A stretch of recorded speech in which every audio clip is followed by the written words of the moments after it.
C'est la famille, l'État cubain apporte son soutien à Tata Lolo face au problème des gelures, Clarisse Yenga, et elle demande à Tata Lolo de porter plainte pour diffamation. À qui elle va donc porter plainte? À Stella ou alors à Clarisse Yenga? En tout cas, la famille, écoutez vous-même attentivement cette vidéo, on ne se revoit tout de suite. Vous connaissez Stella Amougou, la dame qui fait souvent les vidéos. Moi, pour être honnête, je la regarde pas beaucoup. Mais quand elle a un gros scandale ou un truc là, je peux aller regarder. Parce qu'on fait pas la même chose, en fait. Bon, c'est une dame que je respecte aussi beaucoup. Et la coupure sur laquelle je suis tombée, c'est Benjamin Niat. Moi, j'aime citer les noms. C'est Benjamin Niat qui apparemment est intervenu dans un de ses lives pour condamner Tata Lolo. Et j'ai entendu cette dame, la Stella Amougou, dire à Benjamin Niat que Benjamin Niat, toi, tu es très sérieux. Quand tu dis quelque chose, c'est vrai. Je n'ai même pas continué la vidéo en question. Cette courte vidéo-là, j'ai dit, je vais faire la vidéo. Quand quelqu'un est dans les problèmes dans les réseaux sociaux, c'est quand il est dans les problèmes qu'il a besoin de nous. Ce n'est pas après les problèmes. Ce n'est pas quand il s'en est sorti tout seul. Je vais dire ce que je pense. J'ai déjà dit une chose ici sur les réseaux sociaux. Je n'appartiens à aucune team. Et c'est ça ma chance. Parce que je ne me sens pas en prison. Et je ne me sens redevable vis-à-vis de personne. Ça veut dire que si je dois donner ma voix pour un leader, je le fais sans demander l'avis de quelqu'un. Je vais donc donner mon avis sans regarder les antécédents ou les histoires des gens. Benjamin Niat ne peut pas être crédible. Parce que Benjamin Niat est celui-là qui n'aime pas Lolo. Il est celui qui ne l'apprécie pas. Eux-mêmes savent ce qu'ils ont fait ensemble. Mais ils ne s'entendent pas, tout le monde le sait. Benjamin Niat ne part pas au Cameroun, ce n'est pas à cause de Lolo. C'est parce qu'il s'est levé, il est parti casser l'ambassade. C'est pour ça qu'il ne peut plus aller au Cameroun. Et la frustration de ça le pousse à venir créer les problèmes à tous ceux qui vont au Cameroun. Benjamin Niat a collé ses accusations sur Tata Lolo parce qu'il veut se venger de Tata Lolo. Parce que Benjamin Niat aurait voulu que comme Lolo est bamileke, qu'elle suive son mouvement. Tout ça, c'est du pur tribalisme. Et l'erreur que Tata Lolo a fait, je tiens à préciser qu'elle ne me nourrit pas. Vous me voyez ici, là, on n'est pas ensemble. Mais je vis et elle vit. Ça vient de mon cœur ce que je dis. Comme Tata Lolo a fait souvent l'erreur dans ses lives de féliciter le président de la République, de dire comment il est bien, il est gentil, c'est le meilleur président qu'on a jamais eu. Que ce soit de l'hypocrisie, que ce ne soit pas de l'hypocrisie. Ça n'a pas plu à Benjamin Niat, parce qu'il a vu que une de ses sœurs qui a la cote sur les réseaux sociaux, qui peut donner sa voix pour leur combat, surtout qu'elle est bamileke, est en train de les trahir.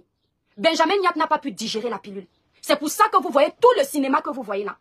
Lorsqu'on parle de Bami Power, Tata Lolo a créé Bami Power à un moment donné parce qu'il y avait une dîme sur les réseaux sociaux. Tel insultait les Bamileke insultaient les autres. En tant qu'enfant Bamileke, elle a aussi voulu taper la main sur la table en disant que c'est quoi avec ma tribu. Même si c'est moi, on s'attaque à mon village, on s'attaque à ma tribu. J'ai une page qui est suivie, je peux impacter. Je vais aussi montrer aux gens que ma tribu là est représentée par moi et je vais donner ma voix. Je ne vais pas hésiter de donner ma voix. Vous savez voir quand les gens ripostent. Vous ne savez pas voir ce qui a créé la riposte. Mais vous aimez dire que quelqu'un a riposté. Nous sommes aujourd'hui dans une guerre de tribalisme sur la toile. Tout ce que quelqu'un fait est mal vu. Dès que tu dis Bami, dès que tu dis Douala, dès que tu dis Ewondo, c'est mal pris. Donc les gens ont gardé Tata Lolo au frais. Donc leur problème qu'ils avaient, ils n'ont pas à venir coller ça sur le procès de Tata Lolo. La femme qui vend les gélules, je parle de cette histoire parce que je maîtrise cette histoire. J'ai fait la publicité de ces gélules-là sur ma page. Quand vous faites la traçabilité de ma page depuis 2021, vous allez trouver 3 posts. Donc je sais à quel moment Tata Lolo a commencé à travailler avec la dame des gélules. Elle a fait la publicité de cette femme sur sa page. Elle m'a même dit un jour au téléphone, ma petite soeur, encouragez-moi pour les gélules. Tu es venue payer une blogueuse pour faire la promotion de tes produits. Cette blogueuse a fait la promotion de tes produits. Cette blogueuse t'envoyait cet argent au Cameroun. Il y a la preuve des envois qu'elle te faisait. Quand tu es venu pleurer pour tes gélules, ici, là, je me souviens que tu avais parlé d'une somme de 280 000 ou 300 000 si j'ai bonne mémoire. Vous qui aimez garder les vidéos, allez chercher la vidéo, vous venez mettre. Soyons honnêtes, parce que une de nos sœurs peut se retrouver en prison. Je ne sais pas ce que vous allez gagner. Quand Lolo se retrouve en prison, c'est de la méchanceté. Cette femme-là était venue pleurer en disant que c'est 300 000 ou 200 et poussière de 1000, si je me rappelle. Le gars qu'on appelle Ducamer, le bipolaire de la toile, il se souvient de cette histoire parce qu'à cette époque, il était l'ennemi de Tata Lolo. Il insultait tout le temps. Et à cette époque, il défendait la femme des gélules contre Tata Lolo. Mais s'il est honnête aujourd'hui, il peut venir vous confirmer que la femme là avait parlé de 300 000 ou 280 000 si j'ai bonne mémoire. Alors, comment se fait-il qu'on quitte d'une histoire de 300 000 et on va se retrouver à une histoire de millions? C'est parce que cette femme des gélules là est une malhonnête. C'est une escroc. Et c'est une honte pour les Camerounais et pour nos enquêteurs au Cameroun de prendre une pauvre compatriote qui a perdu ses parents, qui vit en Europe et qui va voir la tombe de ses parents au Cameroun, qui va profiter de l'aide de son pays, de gâcher ses vacances à cause d'une menteuse.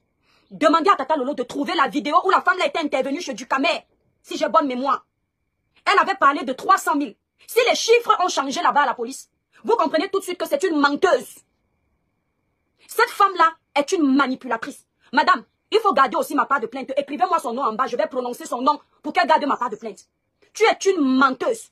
Quand tes gélules ne marchaient plus, tu as demandé à Tata Lolo de faire la promotion sur les gélules. Lolo aussi, Mireille Tepe, et toi Tribienne, Tata Lolo aussi a été malhonnête. Elle aurait restitué les sous de cette femme sans problème. Écoutez-moi, Mireille, je sais que tu me suis beaucoup, ma grande. Tu comprends un peu. Mais il y a une chose que je vais te dire. Tu comprends. Si je suis une blogueuse comme je suis là, tu viens me payer pour faire la promotion de tes produits. Si ça se passe mal, tu m'amènes sur les réseaux sociaux au lieu de trouver un terrain d'entente. Si je te dois encore 5 francs, je ne te donne plus quiconque. On va seulement se retrouver devant les tribunaux. Parce que tu vas payer mes dommages et intérêts. Pourquoi? En tant que blogueuse, j'ai une image à préserver. En tant que blogueuse, il y a d'autres marques qui peuvent me contacter pour faire la promotion de leurs produits. Le fait d'entendre que j'ai eu un problème avec un partenaire, ça gâche mes activités. Tata Lolo, elle est gérée de TapTapSend. TapTapSend peut trouver que ça tâche son image. Tata Lolo, elle est gérée des produits cosmétiques de certaines personnes et des autres produits. Donc cette femme-là, le fait d'avoir contacté les blogueurs, alors qu'il y avait déjà des sommes qu'on lui avait envoyées par RIA, j'avais vu les preuves de ces sommes-là. Demandez aux sorciers de Ducamer qui gardent souvent la traçabilité de tout ce qui se passe sur la toile. Parce que ces gens-là, ils ont tout. Mais comme ils sont malsains, ils sont malhonnêtes. Ils ne peuvent pas sortir ce qu'ils ont caché parce qu'ils veulent qu'une blogueuse se retrouve. Ils font semblant de soutenir devant les réseaux sociaux. Mais derrière, ils veulent qu'elle se retrouve en prison parce qu'ils se disent que, comme elle a de l'influence, comme elle est suivie, il y aura moins de concurrence sur les réseaux sociaux. Allez demander à Ducamer. Il sait que ce que je dis est vrai. Tata Lolo avait mis les preuves de ses envois. À cette époque, c'est il y a 1 an, je crois. À cette époque, cette femme avait dit qu'elle n'a pas reçu l'argent de RIA. Elle avait appelé les gens de RIA en direct. Il y a les signatures des retraites de cette dame chez RIA.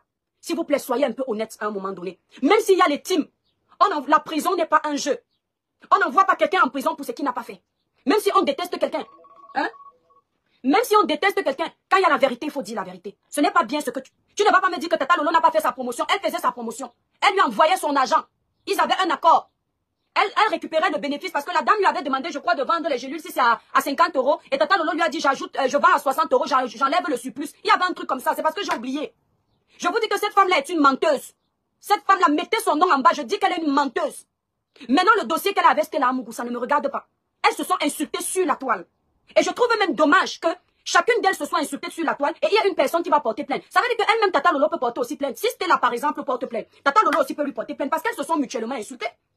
Est-ce qu'elle a fait s'énerver sur Tata Lolo, ne pas défendre le dossier de Tata Lolo parce qu'elles sont en conflit. Mais nous ne sommes pas dans la guerre. On se doit d'être vrai, honnête. En quoi Tata Lolo est escroc dans l'histoire-ci? Même les enquêteurs là ont déjà compris que Tata Lolo est dans la vérité. Mais je vous explique. Ce qui arrive à Tata Lolo va vous arriver un jour. Qu'est-ce qui se passe souvent à la police là-bas quand il y a les enquêtes? Lorsqu'on voit que la personne concernée c'est une dingueté. Je ne suis pas en train d'insulter vos autorités. Hein, mais parmi vos autorités, il y a les corrompus. Lorsqu'on voit que la personne qui est interpellée est une dingueté, même avec les preuves à l'appui où on peut te laisser partir, on te tourne en bourrique parce qu'il faut qu'on te fasse saigner. Alors qu'on sait que tu es dans ta raison. Mais vous allez voir, Tata Lolo va sortir de là saine et sauve. Je vais vous dire pourquoi. Parce qu'elle est dans la vérité. C'est cette femme-là qui a ramené son nom sur la toile. On doit porter plainte pour diffamation aussi sur la toile. C'est cette femme-là qui a commencé à la vilipender sur les réseaux sociaux. Elle pouvait très bien régler ce problème-là par derrière. Elle pouvait parler de ça avec Tata Lolo par derrière, comme quand elle était venue pour qu'on fasse sa promo. Je prenne le parti de cette femme. Pourquoi? C'est une menteuse. Je sais ce qui s'est passé. J'étais sur les réseaux. Ma soeur, je pourrais prendre le parti de cette femme quand j'ai mes problèmes ici. Vous voyez les leaders là venir me défendre. Ce que c'est être en prison, sans raison. Il y a quel problème qu'on n'arrange pas? Même si elle trouvait peut-être qu'elle n'a pas eu son argent, pourquoi ne pas appeler? On arrange ça sur WhatsApp. Est-ce que vous n'avez pas eu les preuves qu'elle a eu son argent? Vous n'avez pas eu ces preuves-là sur la toile? Purée, qui peut m'envoyer les vidéos que Tata Lolo faisait avec les preuves de RIA? Mireille, toi, tu es un faux profil. Moi, je te dis ce que je connais. Je me souviens à l'époque, là, j'ai causé avec Tata Lolo quand la femme est sortie avec son problème parce que j'aime toujours parler dans la vérité. J'ai posé les questions à Tata Lolo, elle m'avait répondu que ma petite soeur, voilà les preuves. La dame l'avait dit qu'elle n'est pas allée récupérer une somme au Cameroun. Et il y avait ses signatures chez RIA. Il y avait ses signatures chez RIA. Si c'est RIA, si c'est MoneyGram. Il y avait ses signatures là-bas. Elle était venue se plaindre, elle voulait 300 000. Maintenant, j'entends qu'au commissariat, elle est partie dire là-bas que c'est 10 millions. Depuis quand les gélules de 10 millions, elle a pris où? Hein? Arrêtons un peu. Merci Tina et RIA. En tout cas, bref, vous commencez même à me faire mal à la tête. Moi, je donne ma voix. Hein. Lolo a aussi jubilé pour les autres. Lolo a aussi jubilé pour les autres. C'est pour ça qu'on jubile quand on dit aux blogueurs de dénoncer le faux. Ils ne veulent pas. Paisible l'enfant. Je ne suis pas en train d'empêcher à un blogueur qui est en conflit avec Tata Lolo de ne pas jubiler. Puisque je sais que c'est de bonne guerre entre les blogueurs. Nous sommes en train de parler là, en tant que personne neutre. Moi, je suis en train de parler en tant que personne neutre. Si Tata Lolo a jubilé un jour parce qu'une blogueuse est allée en prison, a failli aller en prison, et que la blogueuse jubile aujourd'hui, exemple de compresseur, je ne peux pas m'en mêler. Parce que c'est entre elles sont dans leur guerre. Il ne faut pas qu'on fasse l'amalgame. Moi, je parle de moi, en tant que personne neutre, qui sait ce qui s'est passé. J'affirme ce que je connais. En tant que personne neutre qui sait ce qui s'est passé, je donne ma voix. Parce que leur clash des réseaux sociaux n'est pas une réalité, c'est là, dans le virtuel. Mais la prison est une réalité. Et on ne peut pas admettre ça. Exactement, Tina. On ne peut pas admettre ça.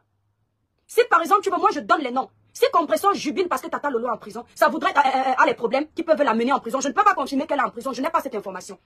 Ça voudrait dire que Tata Lolo a fait la même chose. Donc c'est de bonne guerre. Je ne peux pas juger. Parce que si tu te moques de moi parce qu'on est en train de me taper, moi aussi quand on va te taper, je vais me moquer. Mais je ne parle pas de ça.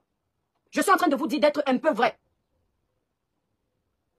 Quand même cette guerre-là, qu'elle a avec sa soeur Compressor, même cette guerre-là, n'est-ce pas, vous pouvez arranger? Pourquoi ça vous fait plaisir? Vous pouvez arranger? À cette époque-là, Ducamel connaît le dossier de Tata Lolo là. Il avait parlé à la dame là. À l'époque, il insultait Tata Lolo tout le temps. Donc il sait que ce que je dis est vrai. Et lui, il garde la traçabilité de tout. Il peut sortir ça. Il peut sortir. Il peut prouver que ce que je dis est vrai, mais je ne suis pas en train de mentir. Cette femme a reçu son argent. À un moment, ces gélules ne passaient plus. Tata Lolo a commencé à vendre un paquet à acheter, un paquet offert. On peut être faux comme ça sur les réseaux sociaux.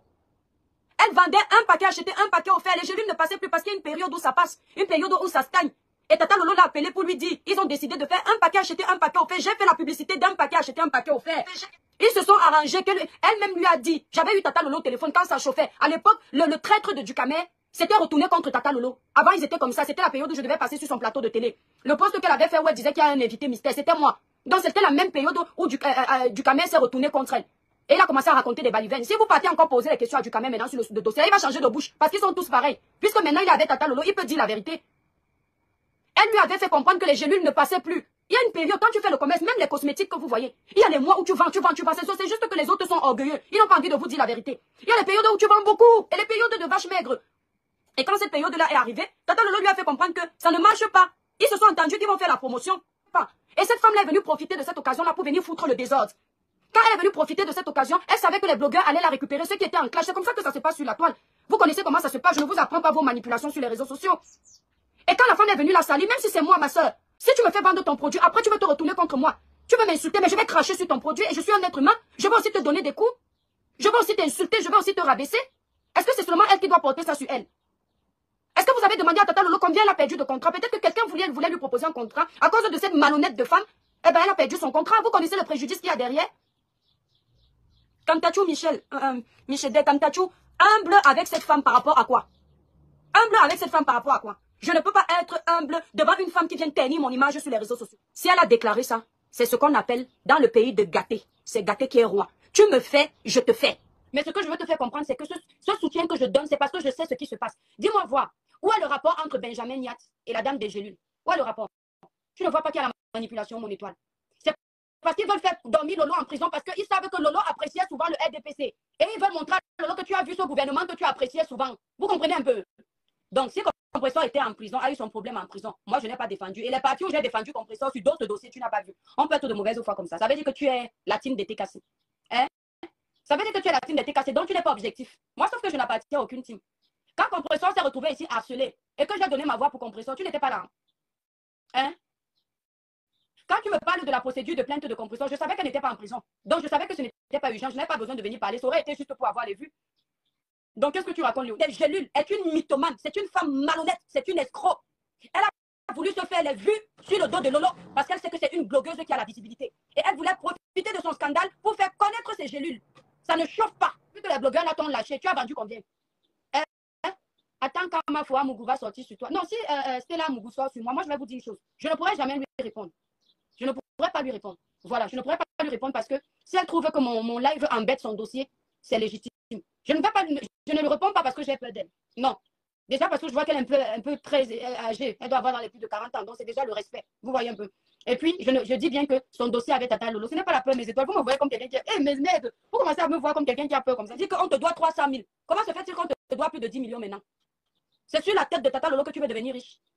Ça te rate. Tu ne peux pas aller entrer dans le problème de flore, tu fais comme si tu l'aimes tout. Alors qu'on t'a déjà vu la laver ici, là, copieusement. Dès que tu sens que les abeilles sont déjà versées sur toi, tu changes de bouche. Voilà les gens qui n'ont pas de C sur les réseaux sociaux.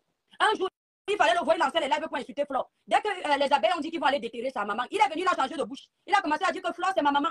Quand j'ai perdu mes parents ici, Flore est venue m'assister. Non, moi, je ne peux jamais insulter Flore. On peut être lâche comme ça. Non, moi, je ne peux jamais insulter Flore. Je dis que les gens qui te font confiance, là, ils font comment? On peut être bipolaire comme ça. Tu l'appelles que Sidaman. Quand toi-même t'insultais Sida ici, tu as eu mal, non? Hein? J'ai signalé la page de Sida. Il faut faire très attention avec la malédiction dans la vie. Le Sida que vous voyez là, derrière toutes les maladies du monde, c'est une maladie de malchance. Ce n'est pas toujours parce que tu pars fricoter partout que tu peux attraper le Sida. Moi, je vais vous raconter une petite histoire, mes étoiles d'amour. Je ne défends pas cette fille-là. Vous avez vu comment elle m'avait mis hors de moi dans un live, non? Parce que cette fille-là, quand elle t'insulte, elle n'est pas petite, hein? Elle sait tout. Elle connaît la vie de tout le monde. Mais au bout d'un moment, je n'aime pas l'injustice. Hein? Si nous tous, on dit qu'on est des exemples, on doit montrer. Elle insulte, nous-mêmes on insulte, personne ne sait. Personne ne doit signaler personne, c'est la lâcheté. D'accord? Personne. Vous la lavez, elle vous lave. Point barre. Vous signalez sa page Facebook, vous appartient. Hein? Ducamel, le manipulateur des réseaux sociaux. Je vous raconte une histoire, mes étoiles. Je n'oublie jamais, je n'oublie pas la guerrière. Une femme était enceinte. C'est une histoire vraie. Peut-être vous avez écouté cette histoire sur BFM. Elle a cherché son enfant pendant 5 ans. Juste pour vous dire, mes étoiles, je vous sensibilise toujours ici pour que vous n'entriez pas dans la haine des réseaux sociaux. Elle a cherché son enfant pendant 5 ans, minimum. Elle est donc tombée enceinte, elle était, je crois, à 7 mois de grossesse. Non, 5 mois de grossesse. Une autre femme est tombée enceinte, mais elle ne voulait pas d'enfant. Alors, elle va pour se faire une IVG, une interruption volontaire de grossesse. Quand elle arrive, elle explique qu'elle veut faire une IVG. Donc, elle veut qu'on enlève le mouna. La femme qui cherchait son enfant pendant 5 ans et qui était à 5 mois de grossesse, elle est venue à l'hôpital parce qu'elle avait les douleurs dans le ventre et on lui a donné un calmant. On devait lui faire une injection pour qu'elle n'ait plus les contractions. Parce que comme elle avait trop de contractions, à 5 mois de grossesse, elle pouvait perdre son enfant. Et l'injection qu'on devait faire, c'était, je ne sais pas si c'est... Ah non, c'est peut-être les injections de Rofilac là. Je ne sais pas si c'est parce qu'elle avait un groupe, je ne sais plus. Elle était en salle d'attente. Maintenant, celle qui voulait, elle explique. Le jour de son rendez-vous pour l'interruption de grossesse, elle entre pour faire son injection, pour faire partir son enfant. Sauf que l'infirmière se trompe d'injection. Le médicament qui était censé aider la femme qui attendait l'enfant pendant 5 ans et qui était à 5 mois de grossesse, le médicament qu'elle était censée injecter à la femme enceinte, elle injecte ça à la femme qui veut faire l'interruption de grossesse. Et la femme qui veut faire l'interruption de grossesse, elle injecte, ce n'est pas une blague, tapez sur Google, je ne vous invente pas les choses, vous me voyez rire. Je sais où je dois en venir. Tapez sur Google, erreur médicale de grossesse, vous allez tomber sur le problème là. Soit on a fait l'erreur comme ça, elle commence à avoir mal, les contractions s'accélèrent, pam, pam, pam, pam, elle part aux toilettes, le mouna, c'est la grossesse. Celle maintenant qui veut enlever l'enfant, parce que quand elle s'injecte aussi, elle attend un moment pour les douleurs pour que la grossesse sorte. Elle n'a rien. Quiconque. Elle attend des heures, elle dit, mais je ne comprends pas, le processus d'évacuation ne se passe pas pourquoi. C'est là où l'infirmière se rend compte qu'il y a eu une erreur au niveau des injections. La moralité de l'histoire, c'est quoi? Même dans un centre hospitalier, quelqu'un qui a le sida arrive pour suivre son traitement. On peut confondre ton aiguille, toi qui es en santé, à celui du sida, on t'injecte ça. Même dans un hôpital, tu attrapes le sida. Tu comprends, non, Ducamel? Je m'adresse à toi. Je vous promets, mes étoiles, on ne peut jamais me dire que quelqu'un est malade. À part comme les gens sont en conflit. Mais je parle de Ducamel là. On ne peut jamais me dire que quelqu'un a le sida. Je fais un jaïch. Parce que je ne sais pas ce qui m'attend dans la vie. Tant que tu n'as pas fini de vivre, ne dis pas que tu as tout vu, tu as tout vécu. Même dans ton foyer, dans la maison où tu es, avec ton mari, il peut revenir de l'extérieur te ramener le sida à la maison. Je vais là-bas et le même soir, il va revenir chez toi. Toi, tu vas seulement écarter et dans ta maison, on peut te donner le sida. Bon, la famille, vous avez écouté comme moi, l'étoile crie bien. Lui, qui tape ce qui dit ses vérités à Ducamel et en même temps aussi, je suis d'accord pour son analyse. Pourquoi? Parce que nous tous, nous voyons que ce dossier, on a un peu mélangé tout. C'est là qui appelle Niad Barano. Niad Barano qui vient régler ses comptes avec Tata Lolo. Et concernant Ducamel, je me rends aussi compte que l'étoile crie bien aussi en train de régler ses comptes avec Ducamel. Pourquoi? Parce qu'elle rappelle que la période de la Ducamel, ils n'entendaient pas avec Tata Lolo. Cette période aussi, quand il s'est aussi passé dans les lives des influenceurs ou alors des blogueurs qui ne s'entendaient pas avec Tata Lolo pour parler de ce dossier. On sait que l'étoile qui bien dit que Clarisse Enga était partie dans le live de Ducamel. Elle avait confirmé un montant de 200 quelque chose, après ça 300 000. Comment aujourd'hui on parle d'un montant de 10 millions? Comment ça se fait? Tout simplement pourquoi? Parce qu'on se rend compte que beaucoup de personnes veulent à tout prix, ou alors les ennemis de Tata Lolo qu'elle reste au Cameroun, qu'elle ne rentre plus. Donc c'est donc ça qu'on est en train de parler actuellement, que vous avez écouté. Donc je l'ai toujours dit et je vais toujours sensibiliser concernant ce dossier. Il n'y a jamais d'un 10 000 € qui existe, mais on se rend compte que sur ce dossier, en fait, c'est Stella Mou qui est en train d'enfoncer Clarisse Enga, tout simplement peut-être parce qu'elle veut régler ses comptes. On quitte des problèmes de gelure, on met Niad Barno, on met les histoires de la basse. Donc, on comprend en fait que ce dossier, en fait, c'est un règlement de compte. Donc, vous avez écouté comme moi, l'état caribéen, qui apporte son soutien à Talolo. Pourquoi? Parce que quand quelque chose se trouve sur les réseaux sociaux, c'est vu que c'est une blogueuse, donc c'est normal qu'elle donne son avis. Donc, merci encore, à bientôt pour une prochaine vidéo.